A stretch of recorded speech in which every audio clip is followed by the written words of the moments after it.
Like a tasty slab of Swiss cheese, our knowledge of history is full of holes. You can plug the holes in cheese if you really want to, but you can't always do the same with the holes in our understanding of history. In this video, we'll show you exactly what we mean. How many times have you spent an age looking for something, only to find it's right under your nose and has been the whole time? We know a few archaeologists in Iraqi Kurdistan who experienced that in July 2022. They've been excavating a mountain fortress at the site of Rabbana Merkuli. The existence of the fortress has been known about for some time, but this is the first formal archaeological survey to take place there. After a few weeks of digging, they now think that Rabbana Merkuli might actually be the long-lost city of Natunia. The city was also known as Natunia, and until now, the only evidence of its existence was the fact its name is printed on a small number of coins minted in the region 2,100 years ago. Natun was probably named for Natunizar, the founder of the Adabin royal dynasty. Archaeologists have found a relief carved into a cliff face at the site, which matches classical depictions of Natunizar in both size, appearance, and dress. That isn't conclusive proof that this is the city that he named, but the presence of what appear to be barracks and a religious complex dedicated to the Zoroastrian goddess Anita strengthen the case. About 1,200 years ago, a Viking sword was broken into 3 pieces. In June 2022, the pieces of the rare sword were finally reunited. The reunification of the sword is made all the more amazing that the pieces of it weren't even discovered at the same time. The first was found by an amateur metal detectorist scouring Stavanger on the west coast of Norway in 2021. The second and third were found by another metal detectorist on nearby farmland in spring 2022. After putting the pieces back together, historians have been able to identify the Viking sword as a type that was popularly used for several centuries in France, Britain, and Ireland, but originally came from the UK. It's impressive that they've been able to reach that conclusion despite the most important part of the sword, by which we mean the blade, still being missing. There's enough left of the hilt for academics to study its decorative patterns, intricate carvings, and silver and gold details. By doing so, they can say with confidence that it was forged in either England or the Frankish Empire somewhere close to the start of the 9th century. In the serene suburbs of Canterbury, England, archaeologists have unearthed stone tools that tell tales from 600,000 years ago, marking one of the earliest human presences in Northern Europe. This discovery, originating from a site first stumbled upon in the 1920s, has recently been dated with precision, revealing it as a stomping ground for Homo heidelbergensis, an ancient relative of Neanderthals. This breakthrough, led by the University of Cambridge, adds a significant chapter to Britain's early human history, suggesting a well-established community rather than transient visitors. The find at this ancient riverbed not only include hand axes, but also, for the first time, tools associated with scraping and piercing, hinting at activities like animal hide preparation, possibly the earliest in European prehistory. These tools, carefully shaped by early humans, suggest a society where hunting and crafting were intertwined, pointing to a lifestyle of both survival and thriving. As Britain then formed the northwestern part of continental Europe, these early humans could roam freely, adapting to the climate and landscape.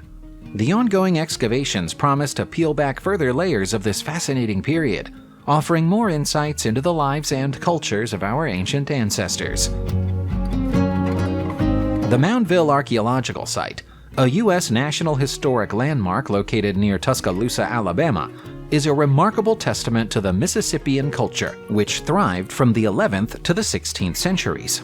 This site, one of the largest of its kind in the United States, was once a bustling political and ceremonial center, featuring 29 platform mounds arrayed around a central plaza, signifying a sophisticated social structure and ritualistic significance.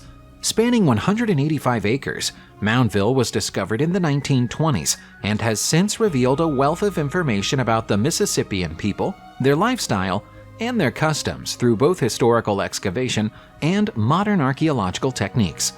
The discovery and ongoing research at Moundville provide unique insights into the lives of the ancient inhabitants, from their diet and domestic life to their spiritual practices. The site not only serves as a cultural and historical record, but also underscores the complex societal structures that existed long before European contact. Moreover, the Moundville site has sparked significant debate regarding the repatriation of human remains and artifacts, reflecting broader discussions on ethical archaeology and the respect for indigenous cultures and heritage. As research continues, Moundville stands as a vital link to understanding the prehistoric past and its implications for present and future generations. For the past 24 months, archaeologists have been recovering old cannons from the Savannah River in Georgia, USA. They've been turning up at a rate of more than one every month. So, as of the end of March 2024, there are 19 of them. Scientists have tested the cannons and believe them to be around 240 years old. Rather than being American weapons, it's almost certain that they came from British ships that were scuttled during the Revolutionary War.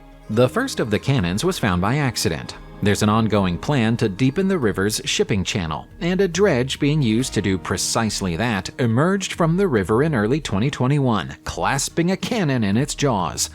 That prompted archaeologists to get in the water and perform a more thorough check, and so the chain of discoveries began. At first, it was thought that the cannons would turn out to be relics from a Confederate gunship, the wreckage of which was found in the river several years ago.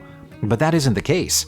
Military historians confirmed that the cannons aren't of American design, and so that means that, almost by default, they have to be relics of the Siege of Savannah in 1779. The Lendbreen ice patch in Norway is currently melting at an alarming rate. That probably isn't great news for the environment, but it's good news for the archaeologists working in the area, because as the ice retreats, it reveals artifacts that have been buried within it for centuries. A team called Secrets of the Ice, led by Espen Finstad, has been working its way through the ice patch for the past 15 years. And in April 2022, they came across one of their most surprising discoveries to date. It's an old sandal, and it appears to be ancient Roman in design and origin. It was likely made somewhere between the 2nd and 5th centuries, so it's not out of the question for it to have belonged to a Roman who was presumably lost in the mountains, far from home. The Lendbreen ice patch would have been an inhospitable environment even all that time ago, so footwear like this would have been totally unsuitable for trying to cross it. Maybe the shoe is here because its owner changed into something more suitable and threw it away, because they didn't have room to carry it. In the shadow of Notre-Dame Cathedral in Paris, a site already steeped in rich history, archaeologists have made a groundbreaking discovery that peels back yet another layer of the city's storied past. As the cathedral undergoes reconstruction following the tragic fire of 2019, preparations have revealed several ancient tombs and a particularly intriguing lead sarcophagus, believed to date back to the 14th century. This find is hailed as of remarkable scientific quality and could potentially offer new insights into medieval funeral practices, especially since the sarcophagus is thought to have belonged to a high-ranking dignitary from the era just after the cathedral was originally constructed. The area beneath Notre Dame, where the cathedral's transept crosses the nave, has proven to be a treasure trove, yielding not only the tombs and sarcophagus, but also fragments of painted sculptures and parts of the original 13th century rood screen that once separated the altar from the nave. These discoveries, including the still-painted bust of a bearded man and sculpted vegetables, are bringing to light the intricate details of the past that have been buried for centuries. In a groundbreaking discovery, archaeologists have unearthed an extensive network of 4,500-year-old funerary avenues in southwestern Saudi Arabia, bordered by well-preserved ancient tombs. Conducted by researchers from the University of Western Australia, this study involved aerial and ground surveys, along with satellite imagery, to reveal these routes stretching across the Al-Ula and Khaybar regions. Previously overlooked, these avenues reflect sophisticated Bronze Age burial practices, with the paths now paralleled by modern roads, indicating their enduring significance through millennia. The burial sites, some of which have been preserved to their original height, offer unprecedented insights into the funerary customs of the era, showcasing a blend of pendant-shaped and ring burials. The meticulous preservation of these tombs, coupled with the sheer scale of the network, highlights Saudi Arabia's unique archaeological significance. Radiocarbon dating suggests these tombs were used from around 2600 to 2000 BCE, with evidence of continued use up to 1000 years ago. The discovery not only sheds light on ancient burial practices, but also opens new paths for understanding land use, memorial customs, and the interconnectivity of ancient cultures during a pivotal era in human history. For the first time in over 3,000 years, the mummy of Pharaoh Amenhotep I has been digitally unwrapped without disturbing its physical form, thanks to pioneering three-dimensional CT scanning technology. This groundbreaking technique, employed by Egyptian scientists, has allowed researchers to explore the intricacies of Amenhotep's mummification, revealing he was around 35 years old at his time of passing and about 5.5 feet tall. Intriguingly, within his wrappings, Amenhotep was adorned with 30 amulets and a distinctive golden girdle, offering new insights into the burial practices of ancient Egyptian royalty. The digital unwrapping has not only provided details about Amenhotep's physical appearance, resembling his father, with features like a narrow chin and curly hair, but also highlighted the care taken by priests during the 21st dynasty to repair and restore royal mummies after grave robberies. This act of reverence disproves previous theories that these restorations were merely practical for the reuse of burial equipment. Instead, it underscores a deep respect and effort to maintain the dignity and sanctity of the pharaoh's final resting state. This research sheds light on Egypt's prosperous era under Amenhotep and continues to add depth to our understanding of ancient Egyptian funeral rites and cultural practices. Was there a cultural and trade network spanning the length and breadth of Africa 50,000 years ago? Some archaeologists and historians are beginning to consider that possibility after completing a prolonged study into ancient decorated ostrich eggshell beads. The beads are thought to be the oldest fully manufactured ornaments in the world. By tracking differences and similarities in the way the beads were cut, shaped, and decorated, historians believe they can trace creative influences passing from one region to another, and in some cases, the beads themselves moving across long distances as part of trades. The recently completed study took more than 10 years and involved the study of over 15,000 beads. Between 50,000 years ago and 33,000 years ago, the beads in southern Africa and eastern Africa became virtually identical, suggesting uniformity of design and manufacturing process. Some experts have even gone as far as suggesting that it proves that the residents of these two far-apart regions shared the same cultural ideas. Whether that's true or not, it seems the connection was broken after that by a very wet period that may have briefly created a geographic barrier between the regions. One of the many unfortunate side effects of Western military action in Iraq in the last few decades is that countless archaeological treasures were looted by soldiers and taken to either the United Kingdom or the United States of America. One of them was the 3,500-year-old Gilgamesh tablet, which was finally returned to Iraq in September 2021. It had been seized from billionaire David Green by the U.S. Justice Department in 2019. Prior to that, it had been illegally on display in the Washington Museum of the Bible. The Gilgamesh tablet, also sometimes known as the Gilgamesh Dream Tablet, is so named because the inscriptions on its surface tell the story of a dream sequence from the Gilgamesh epic. The language used is an Akkadian cuneiform script. According to experts from UNESCO, this is one of the oldest religious texts in the world.